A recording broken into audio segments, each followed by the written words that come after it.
तर आज मस्तपैकी स्प्लेंडर गाडी चालवली मित्रांनो. तर मग तो विषय कसा झाला माहिती आहे का, आम्ही शेत पाहायला आलो होतो मामाचं. तर म्हणलं मग आता मामा आता 2-3 व्हिडिओ काढून घेऊन मस्तपैकी आता जाऊ म्हणलं घरी. मामा म्हणे चालेल म्हणे. आणि मित्रांनो आता मग विषय स्प्लेंडर गाडीचा आहे. आणि स्प्लेंडर गाडी आहे ना आपल्या डोळ्यापुढे चालवली नाही, होऊच नाही शकत मित्रांनो. टाकलो मग बसला, मग आता पहिला गेर टाकला आणि पलटवली मग मस्त हिरो सारखी स्टाईल ना. मामाला म्हणलं मामा गुपचित मागे वेस गाडी मी चालवणार आहे बरं, ऐकून जाताना रस्ता कसा बी असं म्हणलं. मस्त डायरेक्ट हवेत उडवत नेली मग गाडी. आणि घरी वाता असे काही नयनरम्य दृश्य मी दिसले जे कॅमेऱ्यात कैद करून घेतले तुम्हाला बाग दाखवायसाठी.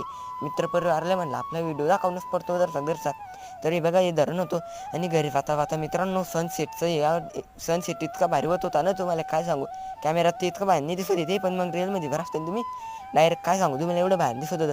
आणि मस्तपैकी गाडी हवेत उड्यासारखी जोरात नेली मित्रांनो. स्प्लेंडर चालवायची हॉस्पूर करून घेतली. मग म्हणलं आता पुढे येणं होतं की नाही येत. चला तर मग तुम्ही सबस्क्राईब करून घ्या चॅनलला. धन्यवाद.